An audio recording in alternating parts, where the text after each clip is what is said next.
नमस्ते। आज के वीडियो का टाइटल है कि ब्रेस्ट कैंसर के बाद आईवीएफ का ट्रीटमेंट कर सकते हैं क्या ये सेफ है, उसमें क्या क्या रिस्क हो सकते हैं, कॉम्प्लिकेशंस हो सकते हैं। तो आइए जानते हैं उसी के बारे में आज इस वीडियो में। नमस्ते, मेरा नाम डॉक्टर मंजुश्री कोठेकर है। मैं एक फर्टिलिटी और आईवीएफ स्पेशलिस्ट हूँ और मैं ART फर्टिलिटी क्लिनिक मुंबई यहाँ पे as a senior IVF consultant practice करती हूँ। तो आजकल आप देखते ही है कि कैंसर बहुत कॉमन है। उसमें से कैंसर ब्रेस्ट का जो कैंसर है, स्तनों का जो कैंसर है, वो आप बोल सकते हो कि सबसे कॉमन कैंसर्स में से एक है। One of the most common cancer.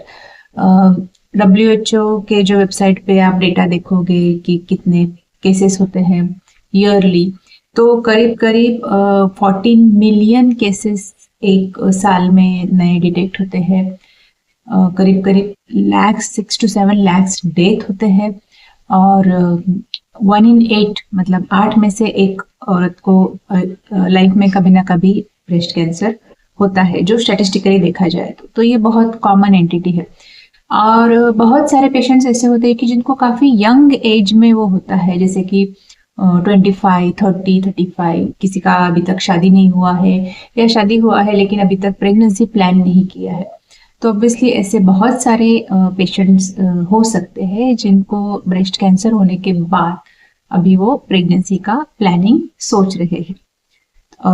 तो नॉर्मली ये डर तो रहता ही है कि अगर मैं प्रेगनेंसी प्लान करूंगी तो क्या कैंसर का रिलैप्स हो जाएगा, मतलब फिर से बढ़ने लगेगा, फिर से आ जाएगा क्या।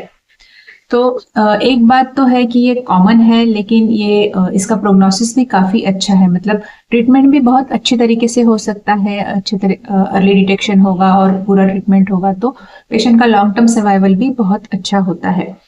तो और जो आप लिटरेचर देखोगे, मतलब बहुत सारे पेपर्स हैं जिन्होंने ये देखा गया है कि ब्रेस्ट कैंसर के बाद प्रेगनेंसी होने से कैंसर फिर से आने का चांस बहुत कम होता है। मतलब it is quite safe to get pregnant even after breast cancer. अभी कब कर सकते हैं लेकिन प्रेगनेंसी प्लान, ये बहुत इंपॉर्टेंट सवाल रहेगा। तो नॉर्मली आपके ऑन्कोलॉजिस्ट आपको इसके बारे में बेहतर एडवाइस दे सकते हैं, क्योंकि ट्रीटमेंट कैंसर का काफी लंबा चलता है। कीमोथेरेपी कंप्लीट होने के बाद भी कुछ टैबलेट्स पे रखा जाता है। तो नॉर्मली एक अच्छा खासा कम से कम 2 साल का डिसीज फ्री पीरियड होगा, उसके बाद ही आपके डॉक्टर की सलाह से आप प्रेगनेंसी प्लान कर सकते हैं, उनसे फिटनेस लेकर ही।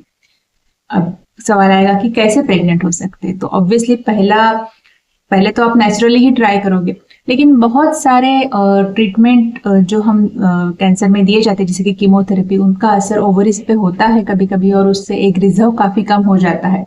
इसके लिए नॉर्मली आजकल ट्रीटमेंट चालू करने से पहले ही पेशेंट्स को एक ऑप्शन दिया जाता है फर्टिलिटी प्रिजर्वेशन का, जिससे हम वो एग्स उनके फ्रीज करके रख सकते हैं, या शादी हुई तो एम्ब्रियोज बना के फ्रीज करके रख सकते हैं आईवीएफ से। शॉर्ट 10 to 15 डेज का ट्रीटमेंट होता है और उसके बाद उनका कीमोथेरेपी कंटिन्यू होता है। तो अगर आपने ये ऑलरेडी किया है और आपके एग्स या एम्ब्रियोज फ्रोजन है तो वो उनसे आप प्रेग्नेंट बन सकते हो जब आप डिसीज फ्री हो। लेकिन अगर आपके पास तभी वो ऑप्शन नहीं था, टाइम नहीं था, फैसिलिटी नहीं था और आप वो नहीं कर पाए, तो अभी आपको ट्रीटमेंट का सहारा लेना पड़ सकता है। तो ट्रीटमेंट में अगर आपके एग्स है अच्छे दिख रहे हैं तो आप उनसे ट्राई कर सकते हो, लेकिन उसमें भी प्रेगनेंसी सक्सेसफुल होने का chance after chemotherapy and radiotherapy थोड़ा कम रहेगा। तो वहाँ पे हमें कभी कभी डोनर एग आईवीएफ का सहारा लेना पड़ सकता है, लेकिन ये केस टू केस बेसिस पर भी वैरी हो सकता है। तो आज के लिए इतना ही। अगर और कोई डाउट है तो आप नीचे कमेंट में पूछ सकते हो, और अगर अभी तक आपने मेरे चैनल को सब्सक्राइब नहीं किया है तो डोंट डिले।